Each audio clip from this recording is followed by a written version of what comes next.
தமிழில் உரையாட வருகிறார். அனைவருக்கும் வணக்கம். என் பெயர்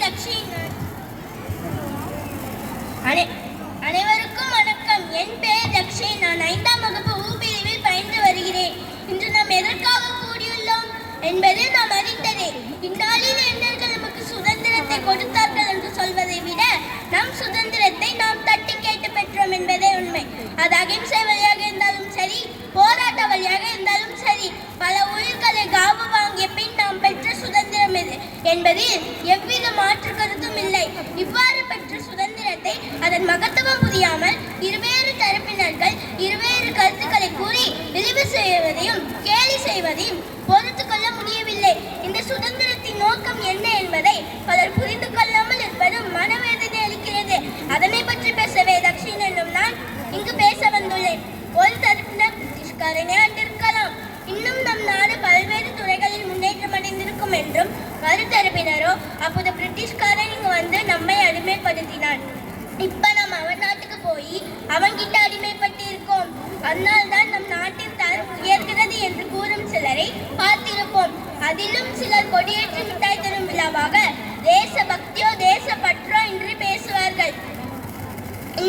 இன்னொரு தரப்பினர் இங்கே படிச்சா இங்குதான் வேலை செய்யும், இங்குதான் குடிமகனாக இருக்கணும், அதை விட்டுவிட்டு வெளிநாட்டில் கிரீன் கார்டு வாங்கக்கூடாது, அங்கே குடிமகனாகவும் இருக்கக்கூடாது, பிரிட்டிஷ் அரசாங்கம் செய்ததை நம்ம என்றைக்கும் மறக்கக்கூடாது, அங்கும் போய் நம் அந்நிய செலவாணியை உயர்த்தக்கூடாது, இது நாட்டிற்கே அசிங்கம் என்றும் தேசம் காக்க பாடுபடுகிறோம் என்றும் உலகளவில் பறவைகள் போல சிறகடித்து பறக்கும் சிந்தனை உள்ளவர்களை பின்னுக்கு தள்ளுவது போன்ற செயல்களை செய்யும் இன்னொரு தரப்பினர். இவ்விரு கருத்துள்ளவர்களும் ஒன்றினை இன்னொரு நாளில் உணர்ந்து கொள்ள வேண்டும். சுதந்திரம் என்பதின் முழு அர்த்தம் புரியாமல் பேசுகிறவர்கள் பற்றி கவலைப்படாமல் அதன் முழு அர்த்தம் நாம் அறிந்து செயல்பட வேண்டும் என்பதே என் வேண்டுகோள். சகோதர சகோதரிகளே, 1947 கிடைத்த சுதந்திரத்தை நாம் ஏன் இன்றளவும் விமர்சையாக கொண்டாடுகிறோம்? அதுவும் பள்ளி கல்லூரிகளில் ஏன் முக்கியத்துவம் கொடுக்கின்றன என்று சற்று சிந்தித்து பாருங்கள்.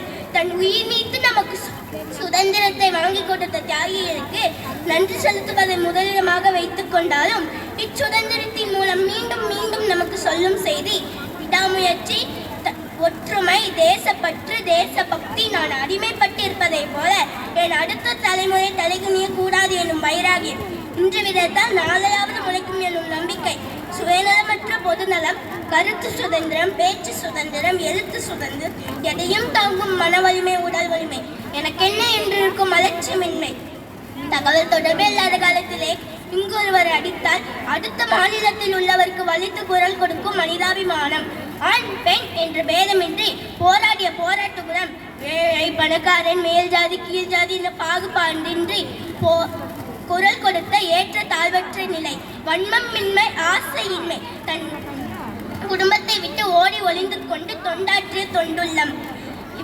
குவியல் குவியல் சுட்டு வீழ்த்தப்பட்டாலும் அக்குவியலில் இருந்து எழுந்து வரும் துணிவு அன்றொருவருக்கு இருந்தது, இன்றுள்ளதா என்றால் அது கேள்விக்குரிய. பிரிட்டிஷ் அரசு வலிமை மிகுந்த வல்லரசு நாடு. அவர்களிடத்தில் இல்லாத தொழில்நுட்பமில்லை. பொருட்களோ சாதனங்களோ போக்குவரத்து திறமையோ சூழ்ச்சியோ தந்திரமோ அண்டை தேச நட்போ ஆதரவோ இன்னும் எனில் அடங்கா பல விஷயங்கள் இருந்த போதும் இவற்றில் எந்த ஒரு வசதியும் இல்லாத நம் தேசத்தவர் தன் மனதைரியத்தில் முதலீடாக வைத்து வென்று தந்தது சுதந்திரம் அல்லவா?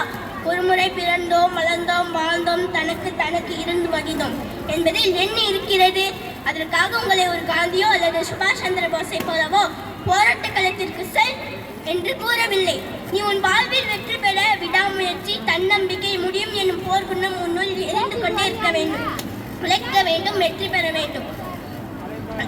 அனைத்திற்கும் நாட்டின் மீது பழி போடுவதை நிறுத்திவிட்டு நம்மை சார்ந்ததை நாடு, நம் தனி மனித ஒழுக்கம், தேவை, ஒற்றுமை, நமது குடும்பம், நமது நாடு இருந்தால் நாடு வளம் பெறும் என்பதை இந்நாளில் கற்க வேண்டும்.